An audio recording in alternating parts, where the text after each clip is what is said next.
Hello students, कैसे हैं आप सभी लोग। तो उम्मीद है आप सभी लोग अच्छे होंगे, आपकी तैयारी बहुत अच्छी चल रही होगी। तो आज हम लोग एक वीडियो लेकर आए हैं जो थोड़ा सा टॉपिक से हटके है।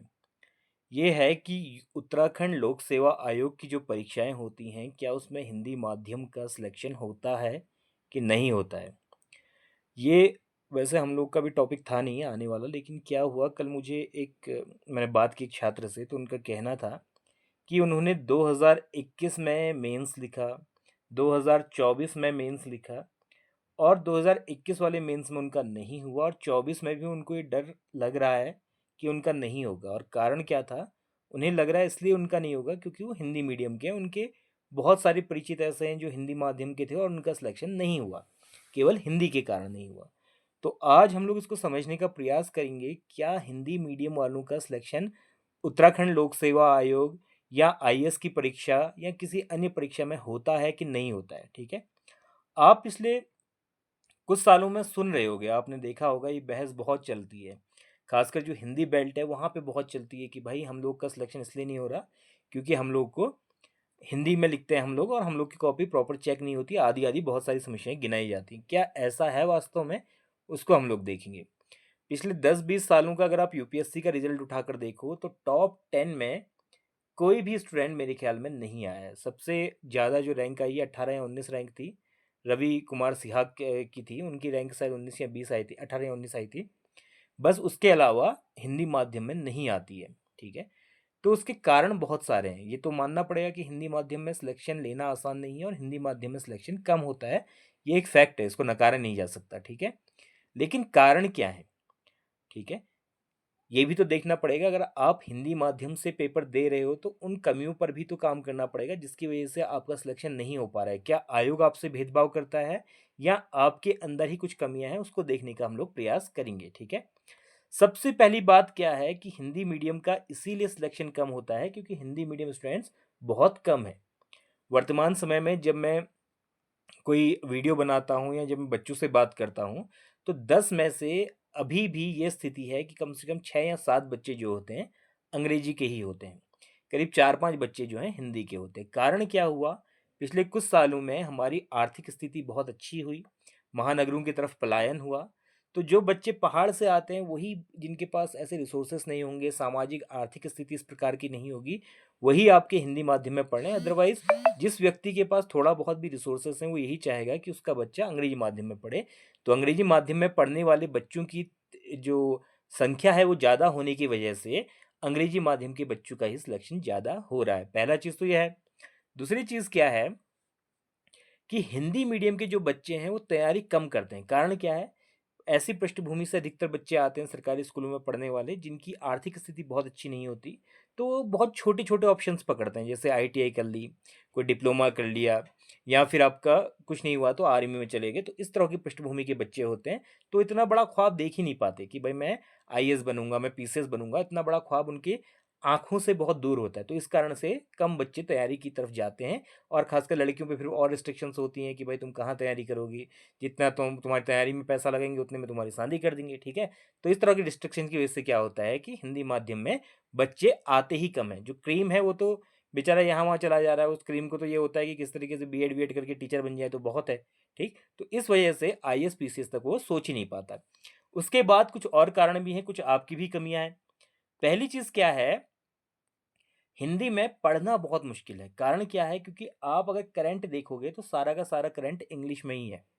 विजन की बुक जो आती है, बुकलेट आती है, वो पहले इंग्लिश में लिखी जाती है, उसका हिंदी में ट्रांसलेशन होता है। प्रश्न जो होते हैं, प्रश्न भी पहले इंग्लिश में बनते हैं आपका पेपर, उसके बाद हिंदी में उसको ट्रांसलेट किया जाता है और कहा जाता है इंग्लिश को ही ऑथेंटिक माना जाएगा। तो कारण क्या है कि हिंदी में मटेरियल की कमी तो है ही है। आप इकोनॉमी हिंदी में पढ़ो और इंग्लिश में पढ़ो, जमीन आसमान का अंतर है। आप राजकोषीय घाटा कहो और फिस्कल डिफिसिट कहो, दोनों में बहुत अंतर है। दोनों में आप देखोगे तो आपको समझ में आएगा कि यार ये राजकोषीय घाटे को इतनी शुद्ध हिंदी है कि उस हिंदी को पढ़ना बहुत मुश्किल है। ठीक है, तो इकोनॉमी हो गई, आईआर हो गया, आईआर तो तब भी चलिए कर लेंगे, आईआर में कोई ऐसा टेक्निकल वर्ड नहीं होता। इन्वायरमेंटल साइंस हो गया, United nation framework convention of climate change, इसको हिंदी में पढ़कर देखो, मतलब दिमाग खराब हो जाएगा। ठीक है, तो इन्वायरमेंट इतना कठिन है। इन्वायरमेंट के जो जो टॉपिक्स होते हैं उन टॉपिक्स को आप देखोगे तो बहुत मुश्किल मुश्किल से वर्ड आते हैं। ठीक है? जैव विविधता और बायोडायवर्सिटी, तो बायोडायवर्सिटी कहना ज़्यादा ईज़ी है, ज़्यादा हमारे लिए आसान है, तो इसलिए एनवायरनमेंट में हिंदी में पढ़ना मुश्किल होता है। टेक्नोलॉजी को आप पढ़िए, जीएसएलवी और पीएसएलवी को आप हिंदी में पढ़िए और जीएसएलवी, पीएसएलवी को इंग्लिश में पढ़िए, तो इंग्लिश वाला वर्ज़न ज़्यादा आसान है। गवर्नमेंट के सारे डॉक्यूमेंट्स, सारे एक्ट्स जो हैं आपके इंग्लिश में ही आते हैं, उसका हिंदी में अनुवाद किया जाता है। वैसे ही पॉलिटी में आप देखो, पॉलिटी में बहुत मुश्किल हो जाता है, ठीक है? कुछ-कुछ वर्ड्स तो ऐसे हो जाते हैं कि मतलब सर दर्द हो जाता है कि क्या कहना चाह रहे हैं हिंदी में, यानी कि हिंदी के, क्योंकि हम हिंदी के साथ उतने कंफर्टेबल नहीं है वर्तमान समय में। आप देखो, आप चैट करते हो तो आप इंग्लिश में ही उसको करते हो, आप देवनागरी में टाइप नहीं करते, आप इंग्लिश में ही उसको टाइप करते हो, ठीक है? इसके अलावा आप अधिक से अधिक वर्ड्स जो हैं वो इंग्लिश के ही आप बोलते हो। आप हिंदी के कठिन शब्दों का तो आप प्रयोग करते ही नहीं हो। आपकी भाषा जो है बचपन से ही खराब कर दी जाती है। वो होने को कई इंग्लिश मीडियम की भी भाषा खराब है, क्योंकि वो लोग भी बहुत अच्छा साहित्य-वाहित्य नहीं पढ़ते। उनकी भी इंग्लिश मतलब ऐसी है कि काम चलाओ इंग्लिश टाइप की। अब वर्तमान समय में बच्चों की हिंदी भी खराब हो गई है, इंग्लिश भी खराब हो गई है। ऐसी खराब हो गई है कि उनसे अगर कोई बहुत बढ़िया-सी आप एक लेटर लिखवाना चाहें हिंदी में, वो हिंदी में नहीं लिख सकते, भले ही उन्होंने एमए हिंदी किया है। ये स्थिति बच्चों की होगी। तो कुछ ना कुछ कहीं सरकारी विद्यालयों में पढ़ाई अच्छी ना होना भी उसका एक कारण हो सकता है। इसके अलावा भाषा में पकड़ ना होना भी उसका एक कारण हो सकता है। बट कुल मिलाकर ये है कि अंग्रेजी के साथ हम ज़्यादा कंफर्टेबल हैं, बट हम लोगों का जो पृष्ठभूमि है वो इंग्लिश नहीं है, हिंदी है। तो इसकी वजह से एक विरोधाभास की स्थिति में पहुँच जाता है बच्चा, और फिर क्या करता है, वो अच्छा परफ़ॉर्म नहीं कर पाता। ये एक इसका बड़ा कारण है। इसके अलावा देखते हैं, अब कुछ और चीज़ें हैं जो हिंदी माध्यम के लिए बहुत खतरा पैदा कर रही हैं। पहली चीज़ है कोचिंग। इतनी बकवास कोचिंग, वैसे इंग्लिश माध्यम में भी बहुत बकवास कोचिंग है, लेकिन हिंदी में तो बहुत ही हद से ज़्यादा बकवास कोचिंग्स हैं, ठीक है? कोई भी व्यक्ति पढ़ाने बैठ जाता है और उसके बाद क्या होता है कि बच्चा, और हिंदी माध्यम के बच्चों को पहले से सिखाया जाता है कि गुरुजी हैं, बड़े रिस्पेक्ट करो, और बच्चा बिल्कुल ऐसे अंधभक्त बन जा रहा है कि गुरुजी कह रहे हैं कि भाई ये जो सेब है ये बिल्कुल काले कलर का है, तो बच्चा कह रहा है हाँ जी काले कलर का सेब है, कोई दिक्कत नहीं, सेब काला ही होता है। तो ये स्थिति होगी। तो कोचिंग ने भी कहीं न कहीं वो किया है, क्योंकि वो अच्छा मटेरियल नहीं बना रहे हैं हिंदी में। मेंटरशिप की कमी है, कोई गाइडेंस होता नहीं है। कई बार तो ऐसा होता है कि हिंदी मीडियम का बच्चा पहला बच्चा होता है पीढ़ी में जो भाई आईएएस की प्रिपरेशन कर रहा है, या पहला बच्चा होता है अपनी पूरी पीढ़ी में जो पीसीएस की प्रिपरेशन कर रहा है, तो मेंटरशिप की कमी रहती है, ठीक है? और मेंटरशिप के लिए फिर यहाँ वहाँ यूट्यूब में भाग रहे हैं, फिर जो आ रहा है वो सब कर रहे हैं, खुद गिर रहे हैं, खुद सीख रहे हैं, वाली कंडीशन होती है। गाइडेंस की कमी रहती है। राइटिंग, राइटिंग में क्या होता है कि थोड़ा-सा हिंदी में मुश्किल है। क्यों मुश्किल है? आप इंग्लिश में लिख रहे हो, मान लो आपने स्मॉल लिखना है, तो SMALL आपको उठाने की ज़रूरत ही नहीं पड़ी पेन को। लेकिन आपने अगर हिंदी में लिखना है, तो हिंदी में आप क्या करोगे, छो, फिर इसमें ऐसे मात्रा लगाओ, फिर टा, फिर इसको ऐसे करोगे, तो टाइम लगता है, क्योंकि शिरोरेखा खींचनी पड़ती है और आप हिंदी के शब्दों को मिलाकर नहीं लिख सकते। तो राइटिंग थोड़ा-सा हिंदी की मुश्किल है, इस वजह से आपकी स्पीड में भी कई बार दिक्कत होती है। आत्मविश्वास की कमी हो जाती है। ज़ाहिर-सी बात है, अगर एक ग्रुप में बैठे हो, 4 लोग आपके अंग्रेजी में बात करें, आप हिंदी में बात करते हो, तो बच्चे में बचपन से ही मुझे लगता है कहीं न कहीं भाषा के आधार पर भी पिछड़ापन होता है। भाषा के आधार पर भी आप पीछे रह जाते हो। तो वो जो एक भाषा होती है, क्योंकि अंग्रेज़ी की भाषा थी, अंग्रेज़ी जो थी बहुत डेवलप थी। तो हम लोग क्या करते हैं कि अंग्रेज़ी की भाषा होने की वजह से उसे बहुत उच्च उच्च दृष्टि से देखते हैं, ठीक है? वहीं आप देखोगे कि हिंदी भाषा को हम थोड़ा नीचे देखते हैं। फिर आपकी पहाड़ी भाषाएँ जो हैं कुमाऊनी और गढ़वाली को और नीचे देखते हैं। फिर नेपाली या बिहारी बोलने लगे तो फिर तो वो बिल्कुल ही निकृष्ट व्यक्ति हो गया। तो यानी कि आपकी भाषा भी आपकी आर्थिक स्थिति के आधार पर तय होती है कि उसको रिस्पेक्ट दी जाएगी या नहीं दी जाएगी। तो इसलिए आत्मविश्वास में बच्चों के कमी रहती है। कॉपी चेकिंग करने में भी एक बहुत बड़ा पेच है, क्योंकि जो व्यक्ति कॉपी चेक कर रहा है वो क्या करता है, वो हिंदी माध्यम से पढ़ा हो ज़रूरी नहीं है। उसको हिंदी बहुत अच्छी आती हो ज़रूरी नहीं, वो हिस्ट्री का प्रोफ़ेसर है, उसने हिस्ट्री हिंदी में पढ़ी थी ज़रूरी नहीं है। तो इस कारण से अगर ऐसे व्यक्ति के हाथ में जिसका पूरा एकेडमिक्स ही इंग्लिश में रहा है, उस व्यक्ति के हाथ में हिंदी माध्यम की कॉपी आएगी, तो ज़ाहिर-सी बात है वो बहुत अच्छे से आपके साथ न्याय नहीं कर पाएगा। ये तो आपकी किस्मत की बात है खैर, इसका भी कुछ असर पड़ता है बट बहुत असर नहीं पड़ता है, ठीक है? आगे देखते हैं। अब क्या होगा, क्या ऐसे हिंदी मीडियम का फिर सिलेक्शन ही नहीं होगा, ऐसा होता है? नहीं होता। आप हर बार देखोगे आईएएस में, जब रवि सिहाग लगातार 3 बार आईएएस निकाल सकते हैं, भले ही अलग-अलग रैंक के साथ, तो आप भी निकाल सकते हो। जब गंगाराम नाम का एक लड़का जो है राजस्थान के बहुत पिछड़े पृष्ठभूमि से आता है, हिंदी माध्यम में लिखता है, 33वीं रैंक लेकर आता है यूपीएससी में, तो आप भी लेकर आते हो। अब आप इनको एक्सेप्शन नहीं कह सकते, एक्सेप्शन तो ये होता है कि 4 साल में 1 हो रहा है तो मैं एक्सेप्शन कह दूँगा। ये लोग कर रहे हैं और ऐसी-ऐसी पृष्ठभूमि से आकर कर रहे हैं। अभी पिछली बार उत्तराखंड लोक सेवा आयोग में मेरे बहुत सारे स्टूडेंट ऐसे थे, जो अभी अच्छी-अच्छी पोस्ट में हैं, वो सारे के सारे हिंदी में लिख रहे थे, लेकिन उनकी हिंदी में जान थी, मतलब उनकी जो हिंदी लिखने का तरीका है तो लग रहा था कि इसने हाँ पढ़कर अच्छा लिखा है, मेहनत की है। तो आप ये नहीं कह सकते, मैं कैसे कह दूँ कि हिंदी माध्यम का सिलेक्शन नहीं हो रहा है जब मेरे सामने इतने सारे विकल्प, इतने सारे जो हैं उदाहरण मौजूद हैं। तो इसका मतलब होता है सिलेक्शन, ठीक है। मतलब क्या है कि सिलेक्शन होने के बाद आप लोग ये नहीं कह सकते कि सिलेक्शन नहीं होता, बट आपको क्या करना है, अपने पे काम करना है, ठीक है। आप देखोगे हिंदी माध्यम वालों की भाषा ना, 10 लोग अगर मुझे आंसर लिखकर भेजते हैं तो उसमें करीब 8 ऐसे हैं जिनकी भाषा बहुत खराब है। हैंड राइटिंग का कुछ पता नहीं चल रहा है, वो मतलब ग्रामर का तो फिर अता पता ही नहीं है, तो बहुत गलतियां हैं, ठीक है। उसको सुधारने की जरूरत है। भाषा पर काम करो, नए शब्द सीखो, भाषा को थोड़ा-सा संस्कृतनिष्ठ रखने का प्रयास करो, ऐसी भाषा लिखो जो औपचारिक प्रकार की हो। उसके लिए क्या होगा, उसके लिए थोड़ा-सा कुछ अच्छे आंसर्स पढ़ने की ज़रूरत आपको पड़ेगी कि किस प्रकार की भाषा माँग रहा है, किस प्रकार की भाषा को हम औपचारिक भाषा कहते हैं। तो उस प्रकार की भाषा पर काम करने की ज़रूरत है। दूसरा है स्पीड बनाकर रखो, कई बार हिंदी माध्यम में आपके पेपर छूटते हैं, कारण वही रहता है, शिरोरेखा खींचनी पड़ती है, शब्द जो हैं वो आपके अलग-अलग लिखने पड़ते हैं, मिलाकर आप नहीं लिख सकते हो। लेकिन फिर भी आप उत्तराखंड लोक सेवा आयोग में तो इस बात को आराम से मतलब इग्नोर कर सकते हो। क्यों? क्योंकि यहाँ पे आपको 2700 शब्द लिखने हैं। 3 घंटे में 2700 शब्द कुछ नहीं होते। यूपीएससी में तो 4-4 हज़ार शब्द लिखने पड़ते हैं, यहाँ पे 2700 लिखने पड़ते हैं। 3 घंटे में 2700 शब्द, यानी कि 1 घंटे में 900 शब्द, कोई बहुत बड़ी बात नहीं है, तो स्पीड बनाई जा सकती है।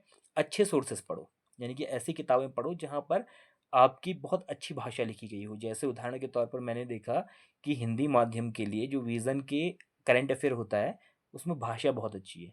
तो उस भाषा के अनुसार आप लिखना, प्रामाणिक भाषा है। दृष्टि अच्छा ठीक-ठाक भाषा लिखता है, दृष्टि का आप पढ़ोगे तो अच्छी भाषा लिखी गई है। इवन जो आपका स्पेक्ट्रम का अनुवाद भी किया गया है, वो भी अच्छा अनुवाद है, तो उसको आप पढ़ना।